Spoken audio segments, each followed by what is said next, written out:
Ji, good evening, my dear students. My name is Yatindra Mishra, and today I will discuss the topic of coordinate geometry, circle.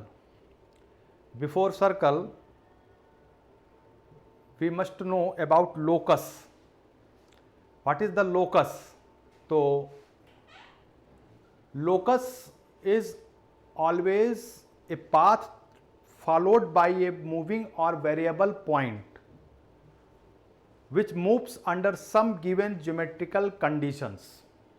किसी भी point का locus उस point के द्वारा जो point path follow करता है under some given geometrical condition, that is called the locus of that moving point और variable point. We call it moving point और वेरिएबल पॉइंट. तो locus, the definition of locus is given as locus is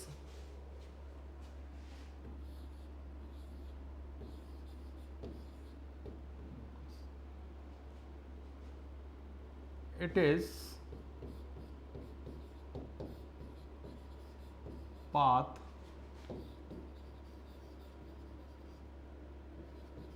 followed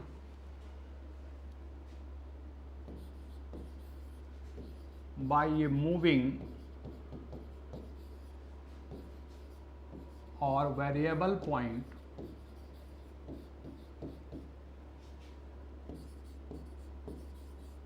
under some given conditions. This is the definition of locus. Now, this is the definition. Mathematically, to find the locus of any point, the following point should be remembered. तो किसी भी point का locus निकालने के लिए हमें सबसे पहले जिस पॉइंट का हमें लोकस फाइंड आउट करना है उस पॉइंट को हम एज्यूम करेंगे. We consider it as alpha comma beta, h comma k, as you like. Then apply the given geometrical condition on that point in the question and finally replace unknown, if any unknown exists in the relation obtained by the condition, then eliminate it, and at last we replace x coordinate of variable point by x and y coordinate of variable point by y. तो you can write it. Step 1 method of finding locus में पहला step होगा assume point.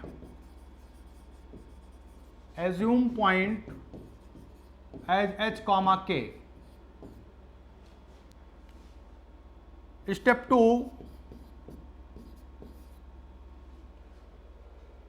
Assume point h comma के.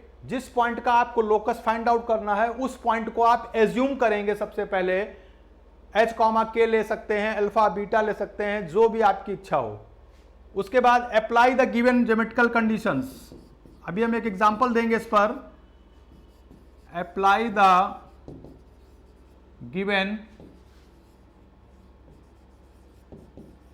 Geometrical conditions. Second step, जो भी उस point के regarding आपको क्वेश्चन में गिवन है उस कंडीशन को आप अप्लाई करके मैथमेटिकल रिलेशन फाइंड आउट करेंगे. Apply the given geometrical condition and get relations in terms of alpha beta, in terms of h comma k or alpha beta. Here we write alpha beta or h comma k.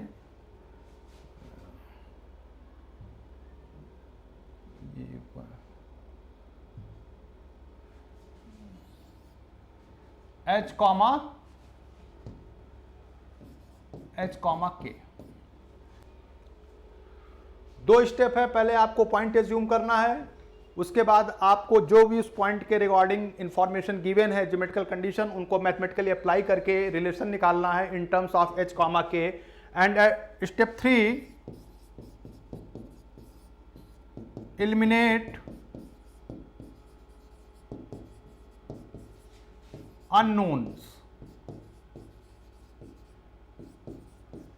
if exist. अगर उस relation में कोई unknown variable आ रहा है तो you have to eliminate that variable. The method of elimination में be different. You can eliminate by squaring and adding, by componendo and dividendo. Different you can eliminate the unknown according to question by different methods. These are the 3 steps which are used to find the locus of any moving point. Now we give an example to understand it.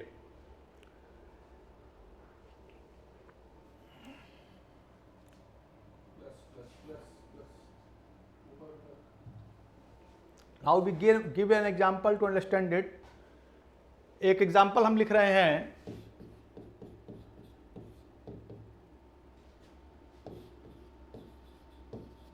Locus of, find the locus of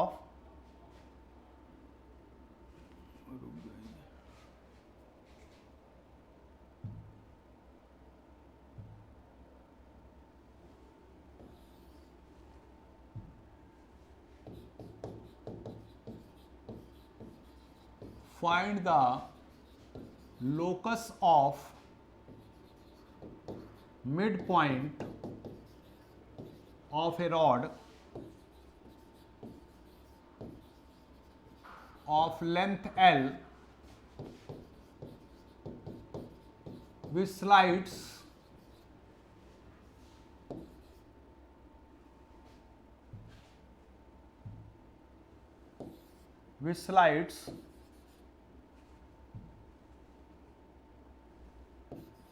between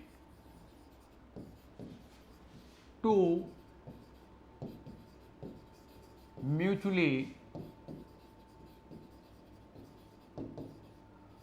perpendicular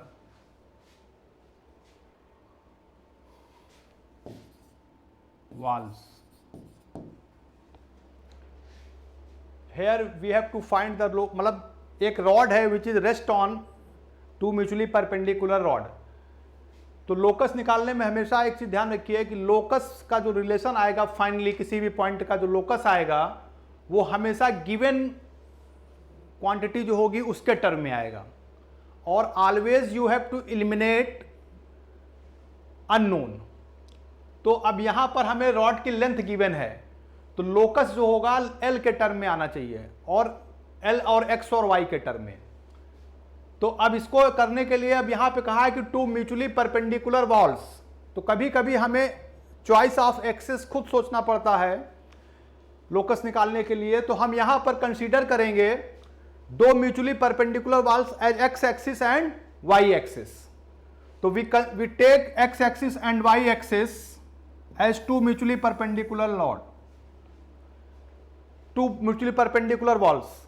now consider a rod which rests between these two walls. इसके you have given, मान लिया ये point A है और ये point B है.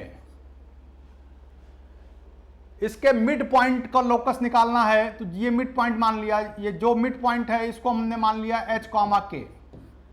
Rod का mid point हमने ले लिया H, K. इसी पॉइंट का जैसे जैसे रॉड स्लाइड करेगी पॉइंट मूव करेगा तो ये एक कोई फिगर बनाएगा, उस वही जो पाथ होगा वो फिगर उसी का जो इक्वेशन होगा वो कहलाएगा locus of this moving point. We have given only the length of the rod. Now we have to apply from the if we take this length L, this length A, this is origin and this is A and this is B. Apart given quantity के अलावा question में जो भी चीज आप assume करेंगे all things should be removed to find the locus. यहां पर हमने ए और बी एज्यूम किया है और एल गिवन है तो आपको ए और बी को इलिमिनेट करना है। यहां पर रिलेशन निकालने के बाद, मैथमेटिकली रिलेशन निकालने के बाद ए और बी को इलिमिनेट करना है। तो अगर हम रॉड को कंसीडर करें एज ए स्ट्रेट लाइन, तो from slope intercept form equation of rod हो जाएगी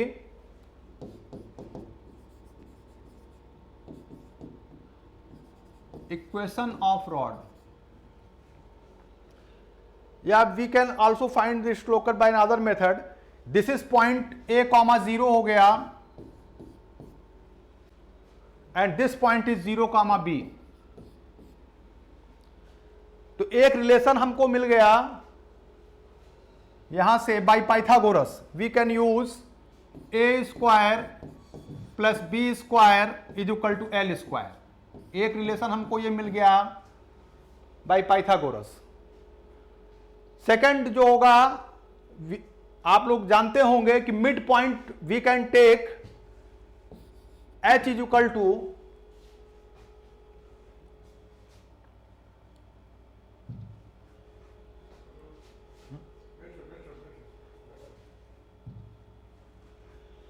we can take midpoint as h is equal to a plus 0 by 2. It implies a is equal to 2h and k is equal to b plus 0 by 2. This implies b is equal to 2k. We find the values of a and b in terms of h and k. Now put these values in equation first. A square plus b square is equal to l square. This implies 2h का whole square plus 2k का whole square is equal to l square. This implies h square plus k square is equal to l square by 4. तो finally हमने h और k और l के term में relation आ गया। तो ये इक्वेशन हो गया। अब h की जगह पर x रख दें और k की जगह पर y, तो इक्वेशन ऑफ लोकस आ गया x square plus y square is equal to L square by 4। This is the required locus. तो ये आपको समझ में आना चाहिए कि सिंपल मेथड है किसी भी पॉइंट का लोकस निकालने का। हमेशा जिस पॉइंट का आपको लोकस फाइंड आउट करना है उसको एज्यूम किया जाता है, और जो चीजें क्वेश्चन में दी गई हैं नॉन क्वांटिटीज, उन्हीं के टर्म में लोकस आना चाहिए। फिक्स्ड जो क्वांटिटी होगी, फिक्स्ड क्वांटिटी होगी, गिवन फिक्स्ड गिवन क्वांटिटी के टर्म में रिलेशन आना चाहिए। और अगर उस रिलेशन में कोई अननोन वेरिएबल एग्जिस्ट कर रहा है तो you have to eliminate that variable. Only 3 steps. Another example we take.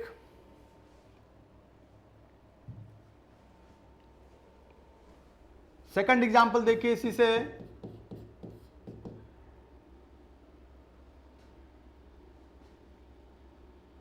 Find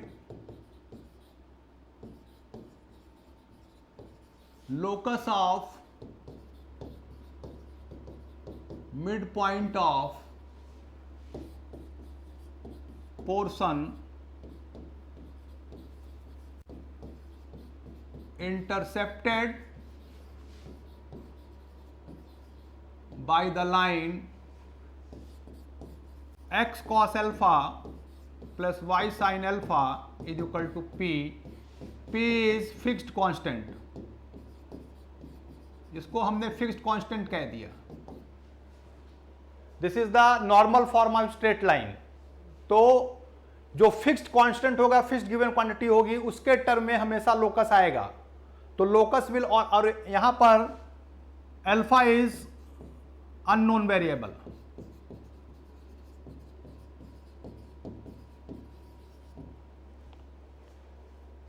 You have to find the locus of midpoint of portion intercepted by this line between the coordinate axes. Between the coordinate axis. ये second question है, उसी से क्या थोड़ा different है। वहां पर आपको रॉड की लेंथ दिया था, यहां पर रॉड की इक्वेशन दे दी है। तो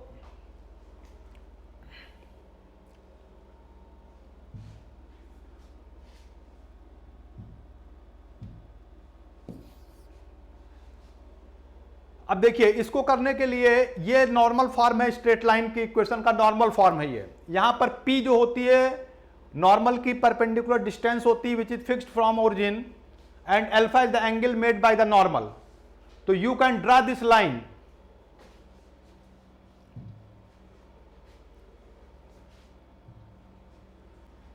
we can draw this line as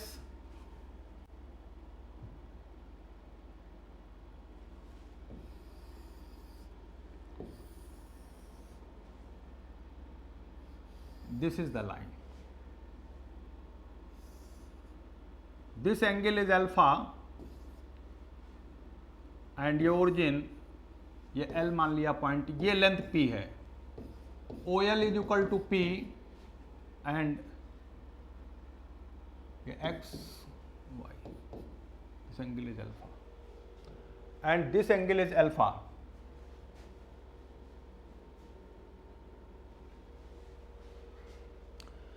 We have to find the locus of midpoint of this line, midpoint of this portion. तो portion intercepted between the axes, this portion is intercepted between the axes. Consider it midpoints as alpha beta. वहां पर हमने h के लिया था, यहाँ पे you can assume any h comma k alpha beta p q जो आपका मन हो.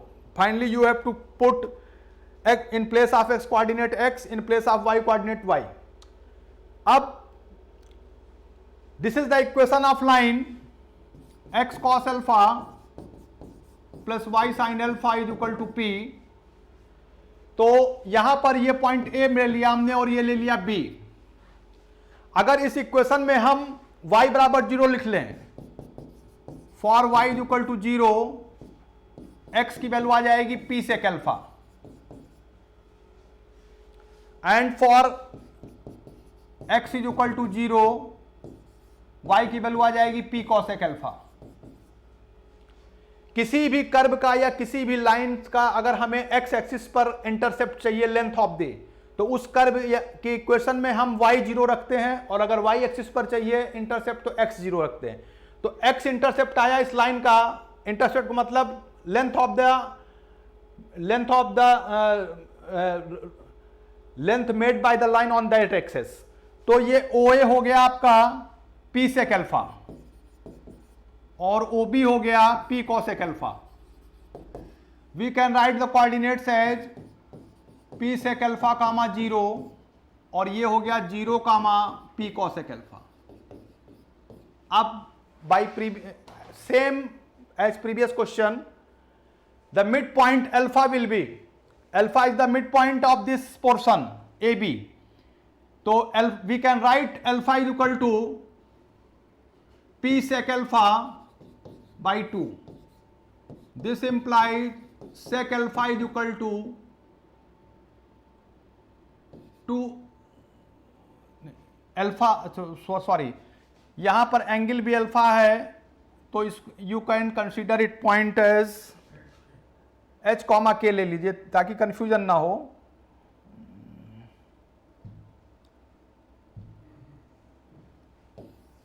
इसको कंसीडर कर लीजिए h comma k, h comma k ले लिया इसको. तो you can write it as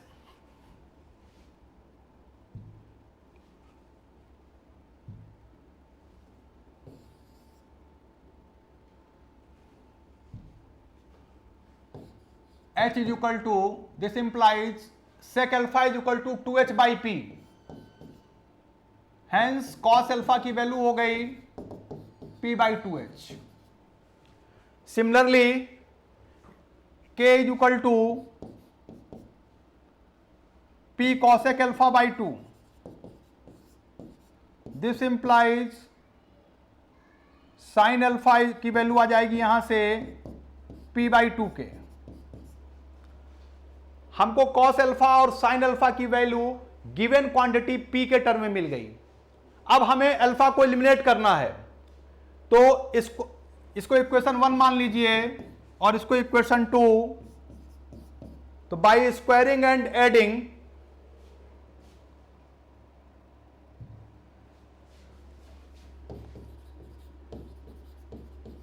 by squaring and adding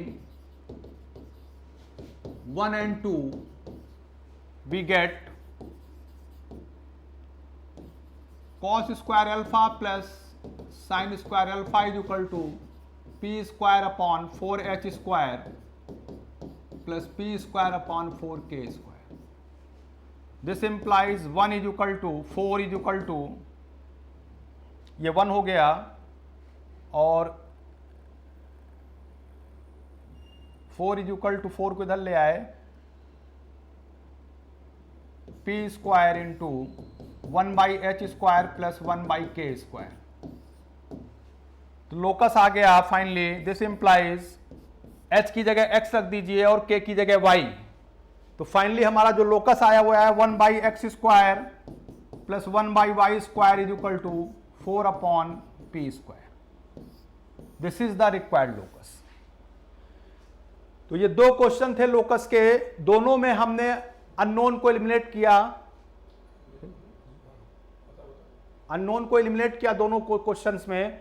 तो ये बिफोर इंट्रोड्यूसिंग द सर्कल हमने थोड़ा आपको लोकस का आइडिया दिया कि लोकस क्या होता है. Now we define the definition of circle.